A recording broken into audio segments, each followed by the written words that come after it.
Hello students, welcome to our YouTube channel Cosmos Academy. आज हम आपके लिए लेकर आए हैं physics self paper series answer key, जो कि बेस्ड है महाराष्ट्र स्टेट बोर्ड सिलेबस पे। इस वीडियो सीरीज के अंदर आपको बताया जाएगा फिजिक्स बोर्ड एग्जाम पेपर जो महाराष्ट्र स्टेट बोर्ड कंडक्ट करता है उसे कैसे और किस फॉर्मेट में लिखना है। MCQs, derivation, numerical as well as theory के आंसर कितने और कैसे लिखने हैं। इस सीरीज का नाम रखा गया है सेल्फ पेपर आंसर की, जिसके अंदर आपको फिजिक्स चैप्टर पे हर एक चैप्टर के बेस पे एक क्वेश्चन पेपर मिलेगा जो कि मिनिमम 35 मार्क्स का होगा as per board pattern. As well as साथ ही साथ आपको मिलेंगे इसके अंदर 2 हाफ सिलेबस पेपर, एक फुल सिलेबस पेपर, जिससे आप अपनी प्रैक्टिस कर सकते हो और बोर्ड के लिए प्रिपेयर कर सकते हो। रिकमेंडेशन ये है आपके लिए कि आप जितने भी क्वेश्चन पेपर है उसको आप डिस्क्रिप्शन में उसका लिंक आपको मिल जाएगा, उसे डाउनलोड करें, खुद से सॉल्व करें और बाद में आकर वीडियो देखें और एनालाइज करें कि कैसे आपको पेपर लिखना है। सो बढ़ते हैं हम अपने आज के वीडियो की तरफ।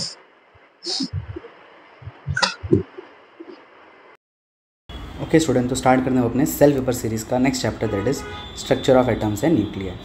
जैसे आपको पता है कि आपको जो भी क्वेश्चन पेपर लिंक में मिलेंगे उसे एक बार सॉल्व करना है और बाद में आके इससे आंसर वेरीफाई करना है। तो स्टार्ट करते हैं एमसीक्यूज से।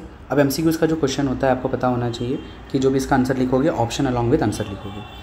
तो स्टार्ट करते हैं section A. Question number 1, select and write the correct answer for the following multiple choice types of question.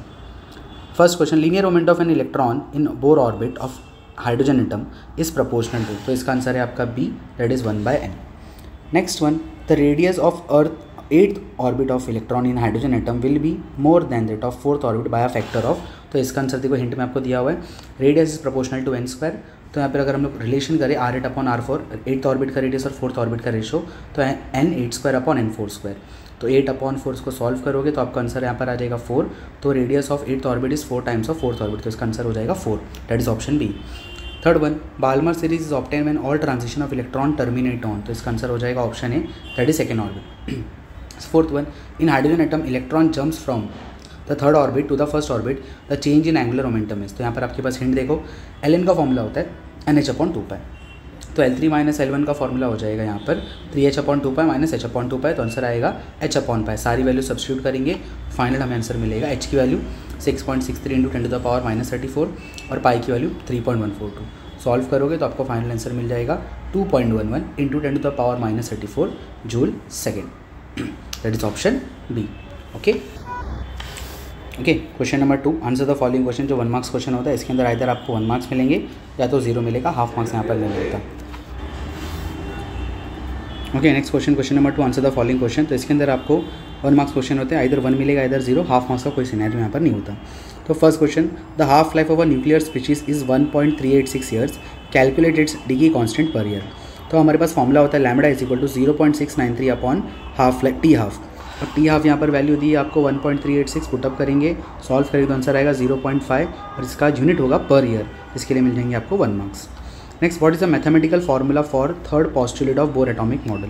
इसका फार्मूला हमारे पास होता है E = h/nu और you can also right it Em - En, इसके लिए मिल जाएंगे आपको 1 marks. Next, what is nuclear binding energy, इसका स्टेटमेंट लिखोगे आप डेफिनेशन, उसके लिए मिल जाएंगे आपको 1 मार्क्स। ओके, नेक्स्ट है हमारा section B, 2 marks question, attempt any 4 question of the following. तो क्वेश्चन नंबर 3 देंगे कि इसके अंदर derive an expression for the radius of nth Bohr orbit of the electron in hydrogen atom. सबसे पहले आप इक्वेशन यहाँ पर बोर का सेकंड पोस्टुलेट लिखोगे, दैट इज MEVnRn = NH/2π, उसके लिए मिल जाएंगे हाफ मार्क्स। फिर उसके बाद में हमारे पास फर्स्ट पोस्टुलेट होता है mv²/r = Ze² 4πε0 Rn², उसके लिए मिल जाएंगे आपको हाफ मार्क्स। इन दोनों को सॉल्व करोगे तो आपको रेडियस का इक्वेशन ये मिल जाएगा n²h² ε0 πme(Ze²), उसके लिए मिल जाएंगे 1 मार्क्स। हो सकता है क्वेश्चन के अंदर ऐसा भी आ जाए कि प्रूफ करना है कि radius is proportional to the square of principal quantum number, तो यहाँ पर जो n है उसका प्रिंसिपल क्वांटम नंबर बोलते हो। ओके, नेक्स्ट क्वेश्चन नंबर 4 पे आते हैं, find the frequency of revolution of an electron in Bohr second orbit if the radius and speed of electron in that orbit is 2.14 × 10⁻−10 metre and 1.09 × 10⁻6 metre per second respectively. तो सबसे पहले हमारे पास frequency का formula होता है V/2πr, उसके लिए मिलेंगे आपको हाफ मार्क्स। नेक्स्ट, V की वैल्यू पुटअप की आपने 1.09 × 10⁻6, 2 पाई की वैल्यू 3.142 और रेडियस दिया 2.14 × 10⁻10, उसके लिए हाफ मार्क्स सब्स्टिट्यूशन के लिए। फिर सॉल्व करोगे आपको आंसर आएगा 8.104 × 10⁻14 हर्ट्ज, उसके लिए मिल जाएंगे आपको 1 marks. Okay, question number 5, define ionization energy of an electron in an atom and second one is isotopes. तो ईच डेफिनेशन 1 मार्क्स मिलेगा, दोनों डेफिनेशन लिखोगे तो आपको मिल जाएंगे टोटल 2 मार्क्स। ओके, नेक्स्ट पढ़ते हैं क्वेश्चन नंबर 6 की तरफ। Calculate the binding energy of lithium, the masses of hydrogen in lithium atoms being 1.007825 U and 7.016 U respectively. Mass of proton दिया 1.007825 U and mass of neutron is 1.00866 U and 1 U को अगर मैं mega electron volt के terms में लिखूंगा तो that is 931.5 mega electron volt per C square. Okay, binding energy का formula हमारे पास देखो होता है delta M C square. Delta M का मतलब होता है ZMP plus NMN minus mass of lithium into C square. तो इस फॉर्मूले के लिए मिल जाएंगे आपको हाफ मार्क्स। नेक्स्ट अब सारी वैल्यू पुटअप करेंगे। लिथियम एटॉमिक नंबर Z की वैल्यू 3 हो गई, प्रोटॉन का मास दिया हुआ है, प्लस न्यूट्रॉन कितने हो जाएंगे यहाँ पर अगर हम लोग एटॉमिक मास से एटॉमिक नंबर माइनस करेंगे 7 - 3 तो 4 हो जाएगा, और न्यूट्रॉन का मास माइनस लिथियम का मास। फिर इस सी स्क्वायर को मैं यू को जो अभी जो आंसर है हमारा वो इन टर्म्स ऑफ मास रहेगा, तो मुझे उसको कन्वर्ट करना है एनर्जी में। तो व्हाट वी कैन डू, आपके जो आंसर को मास को हम लोग कन्वर्ट करेंगे एनर्जी में। किस तरह, जहाँ पर जो भी रहेगा उसमें 931.5 mega electron volt per C square multiply करेंगे तो ये सी स्क्वायर और ये सी स्क्वायर क्या हो जाएगा, एक दूसरे से कैंसिल हो जाएगा। अब पूरा सॉल्व करोगे, लास्ट आंसर आएगा 39.23 mega electron volt. Substitution half marks और फॉर्मूला 1 मार्क्स। इस तरह आपको मिलेंगे total 2 marks. Okay, next question number 7, define half life period, derive an expression for it. तो सबसे पहले आप हाफ लाइफ का डेफिनेशन लिखोगे तो आपको मिल जाएंगे हाफ मार्क्स। उसके बाद में अब इसको डिराइव करना है, तो आपके पास एक क्वेश्चन होता है n = n0 e raised to -λt, उसके लिए हाफ मार्क्स। फिर कंडीशन t की जगह we can put t half और n की जगह लिखेंगे n0/2, उसके लिए हाफ मार्क्स। सब्स्टिट्यूट करोगे n की जगह n0/2, n0 e raised to -λt। ठीक है, एक्चुअल में t की जगह मुझे t हाफ लिखना चाहिए। ओके, फिर इसको सॉल्व करेंगे हम लोग e raised to λt = 2, और यहाँ पर इसको सॉल्व करोगे तो t की जगह we can write t half = 0.693 lambda, उसके लिए मिल जाएंगे हाफ मार्क्स। टोटल मिल जाएगा आपको 2 marks. Okay, question number 8, energy of an electron in the second Bohr orbit is -3.4 electron volt, calculate the energy of an electron in the third Bohr orbit. तो हमारे पास फॉर्मूला होता है En का, En = -13.6, sorry यहाँ पर माइनस लिख देना, जो इक्वेशन है आपका En = -13.6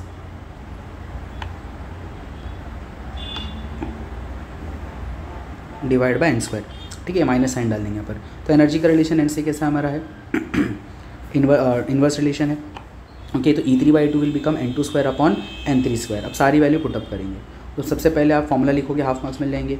अब सब्स्टिट्यूशन करो, E3 E2 की वैल्यू -3.4, n2 आपका 2 और ये 3 सॉल्व करेंगे तो E3 का आंसर आ जाएगा -1.51 इलेक्ट्रॉन वोल्ट। तो सब्स्टिट्यूशन हाफ मार्क्स और फाइनल आंसर 1 मार्क्स। इस तरह मिल जाएंगे आपको टोटल 2 मार्क्स। तो ये था हमारा सेक्शन बी। ओके, नेक्स्ट है हमारा section C, that is 3 marks question, attempt any 4 question of the following. सबसे पहले हमारे पास देखो, state postulate of Bohr atomic model. तो हमारे पास 3 पोस्टुलेट है, ईच पोस्टुलेट कैरी 1 मार्क्स, तो टोटल तीनों पोस्टुलेट लिखने में मिल जाएंगे आपको 3 marks. Next, using an expression for energy of electron obtain the Bohr formula for hydrogen spectral light. तो हमारे पास फॉर्मूला पहले हमारे पास Bohr third postulate, that is E = EM - EN, और E का इक्वेशन होता है HC और Hν और HC/λ, इसके लिए मिल जाएंगे आपको हाफ मार्क्स। नेक्स्ट, एनर्जी का इक्वेशन बनता है आपके पास mEz² e raised to 4 8 ε0 h², उसके लिए मिल जाएंगे आपको हाफ मार्क्स। अब उसके बाद E की जगह वी विल पुट HC/λ, और यहाँ पर EM - EN की तरह से फॉर्मूला अप्लाई करोगे तो आपको ये इक्वेशन मिलेगा mZ² e raised to 4 8 ε0 h², 1/n² - 1/m², उसके लिए हाफ मार्क्स। नेक्स्ट, HC नीचे आगे मल्टीप्लाई हो जाएगा, तो ये देखोगे यहाँ पर h² विल बिकम h³ और C मल्टीप्लाई हो गया। फिर इस पूरे को कांस्टेंट लेंगे सिर्फ Z² को छोड़कर। ठीक है, तो फाइनल आंसर पे 1/λ RH² 1/n² - 1/m² पे मिल जाएंगे 1 मार्क्स। और RH की जो वैल्यू जो राइट बाय कांस्टेंट होता है me raised to 4 8 ε0 CH, उसके लिए मिल जाएंगे आपको हाफ मार्क्स। तो टोटल लगा है आपके 3 मार्क्स।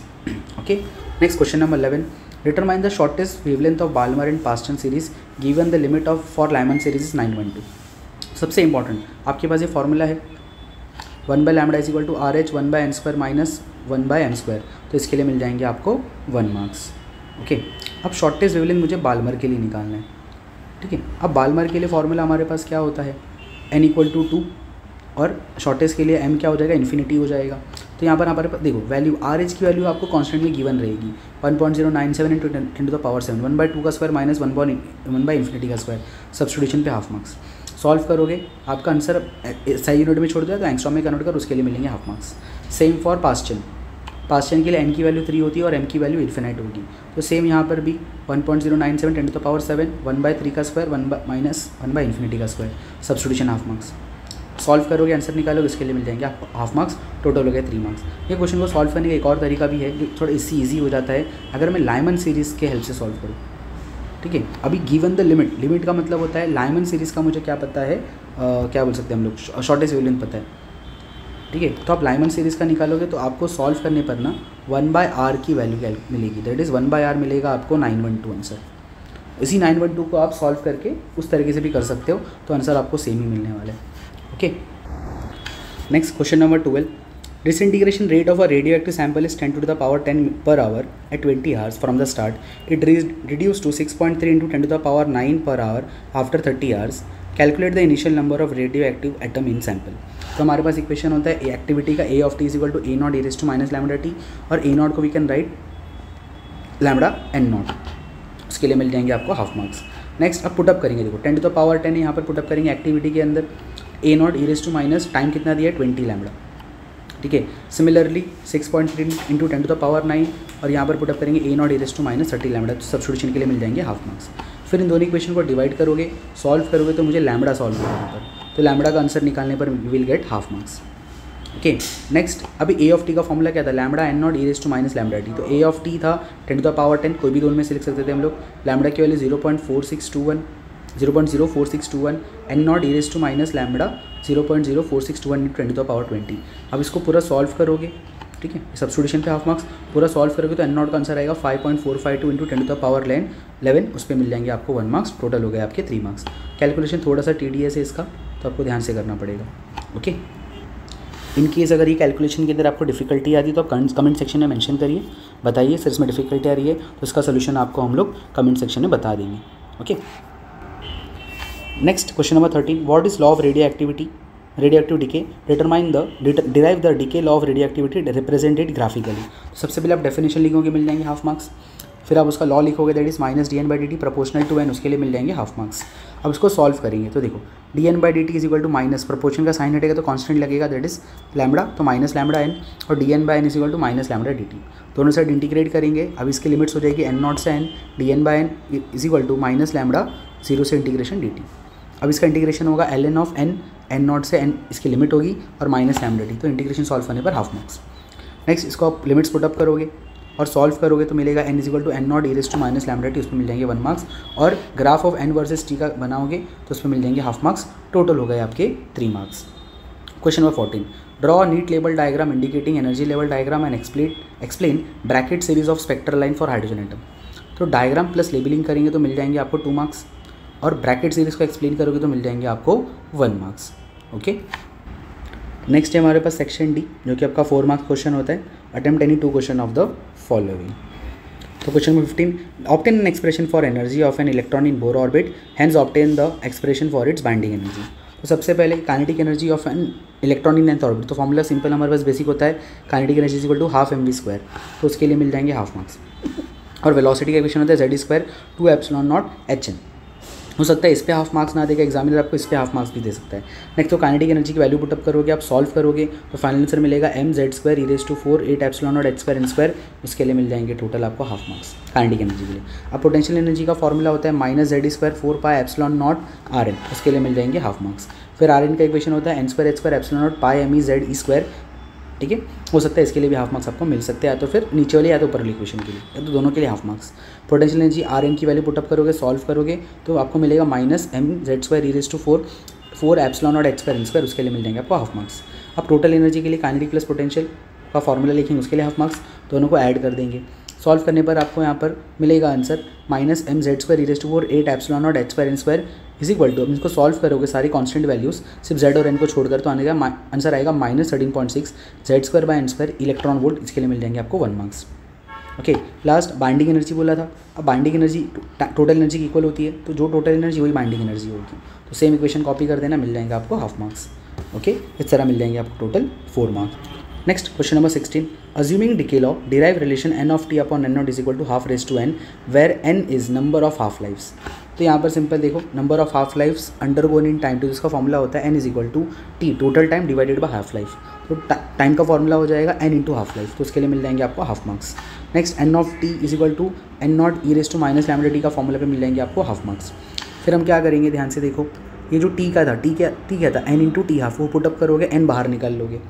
उसके बाद e raise to minus lambda T half का आंसर होता है 1/2, तो उसके लिए मिल जाएंगे आपको हाफ मार्क्स।